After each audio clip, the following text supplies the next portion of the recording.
Hi అండి, అందరికీ నమస్కారం. వెల్కమ్ బ్యాక్ టు నా ఊహ ప్రపంచం. అందరూ ఎలా ఉన్నారు? బాగున్నారా? రిషి మహేంద్రతో ఫోన్ మాట్లాడి పెట్టేసిన తర్వాత ఆలోచిస్తూ ఉంటాడు. తాతయ్యని చూడాలి అనుకుని వెళ్ళాలి అనుకున్నాను, కానీ వెళ్ళలేకపోయాను. కుదరలేదు తర్వాత వెళ్ళడం. అమ్మ డాడ్ కూడా అప్పుడు జరిగిన ఇన్సిడెంట్ బట్టి చాలా భయపడ్డారు. కాబట్టి ఇప్పుడప్పుడే రావద్దు, మేమే చెప్తాం అప్పుడే రా అని చెప్పారు. నాకు కూడా స్టడీస్లో పడి వెళ్ళడం కుదరలేదు. ఇప్పుడు స్టడీస్ కంప్లీట్ అయిపోయాయి. డాడ్ రమ్మంటున్నారు, ఖచ్చితంగా వెళ్ళాలి.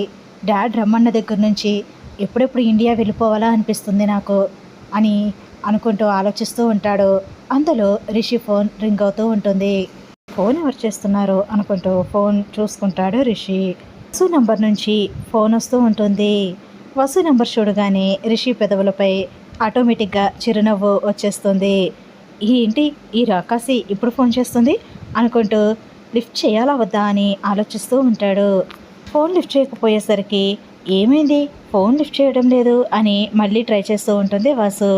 రిషి మళ్ళీ చేస్తూ ఉండడం చూసి, ఓ ఆట ఆడుకుంటానుండు ఇప్పుడు నీతో అని అనుకుంటూ ఫోన్ లిఫ్ట్ చేస్తాడు. హలో అని అంటాడు సీరియస్గా.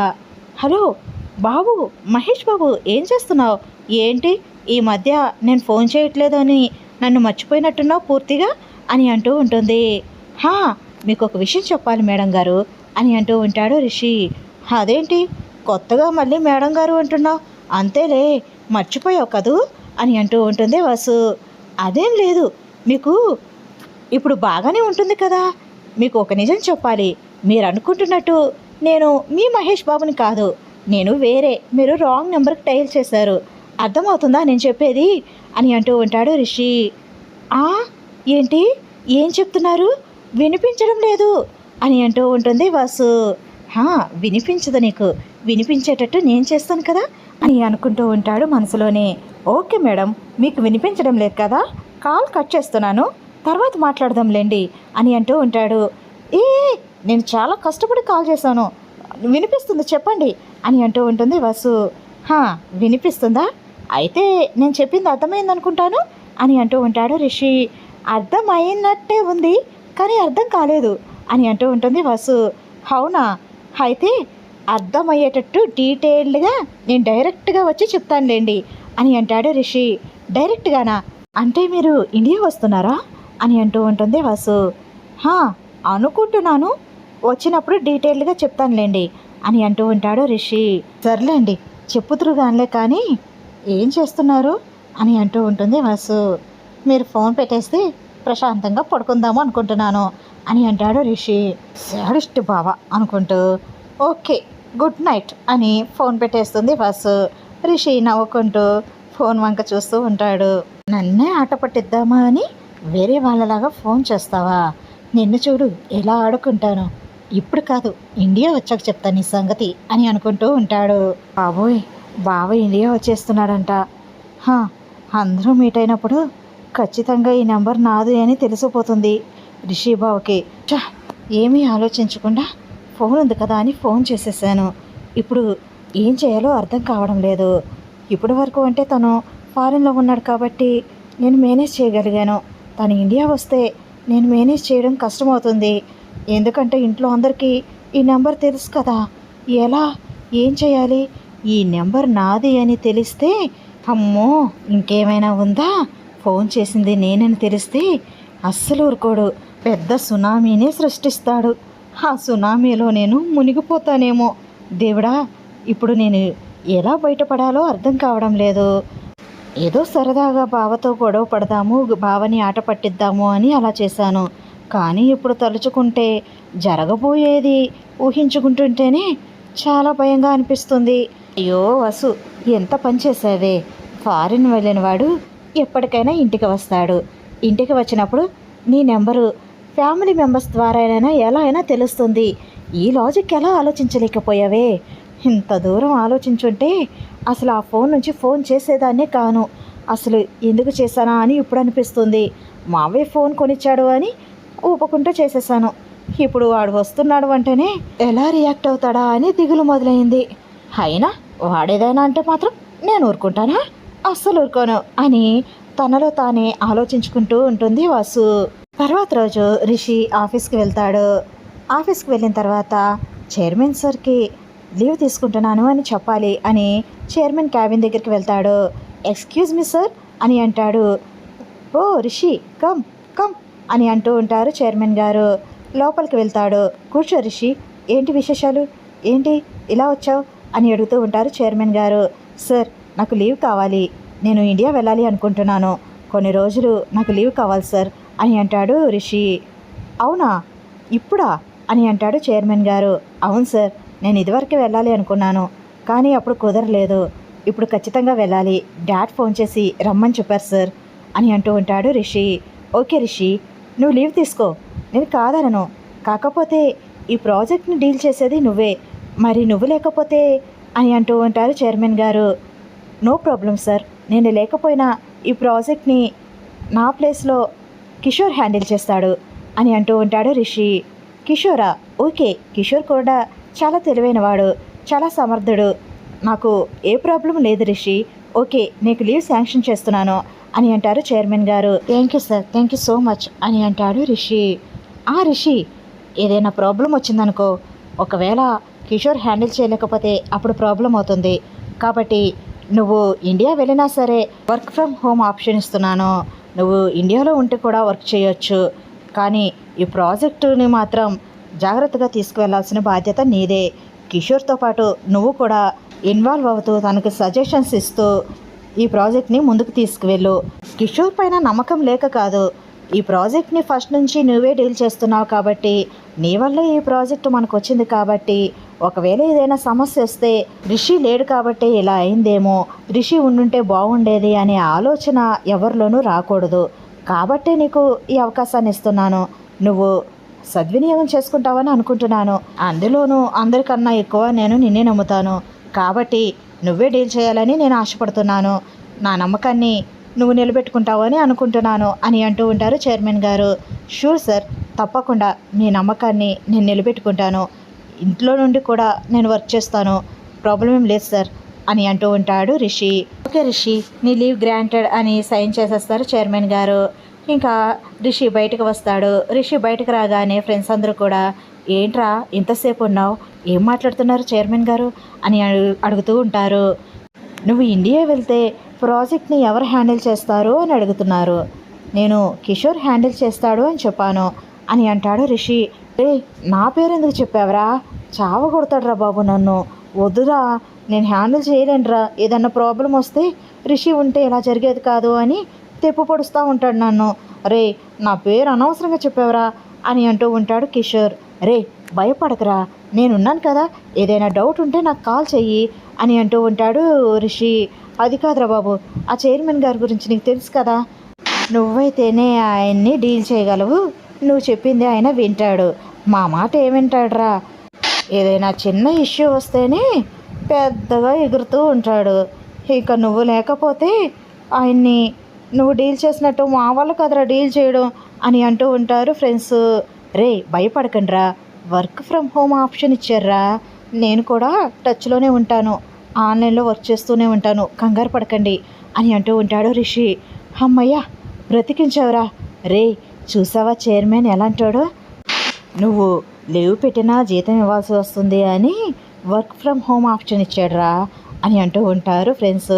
రే అలా ఏం కాదులేరా అని అంటూ ఉంటాడు రిషి. రే నీకు అర్థం కాదురా, లీవ్లో ఉన్న అమౌంట్ ఇవ్వాలి కాబట్టి ఇలా వర్క్ పరంగా కూడా వాడేసుకుందాము అని వర్క్ ఫ్రమ్ హోమ్ ఆప్షన్ ఇచ్చారా అని అంటూ ఉంటారు ఫ్రెండ్స్.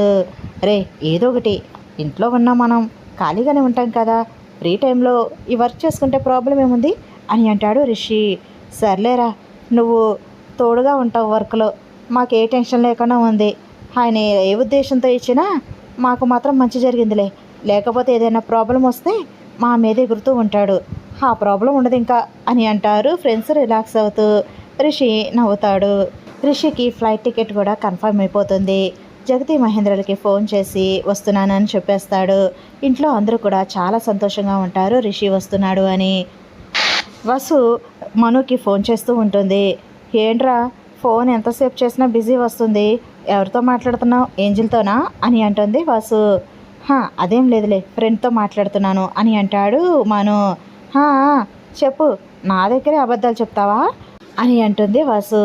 ఏ అబద్ధాలేం కాదులే, ఫ్రెండ్ అంటే అన్నీ వాళ్ళ ఫ్రెండ్స్, వాళ్ళతో మాట్లాడుతున్నాను అని అంటాడు మను. వాళ్ళ ఫ్రెండ్స్తో మాట్లాడుతున్నావా? ఏమంటున్నారేంటి అని అంటుంది వాసు. అన్నయ్య ఇండియా వస్తున్నాడంట అని అంటాడు మను. ఏంటి ఇండియా వస్తున్నాడా? ఎప్పుడు అని అంటుంది ఆశ్చర్యంగా.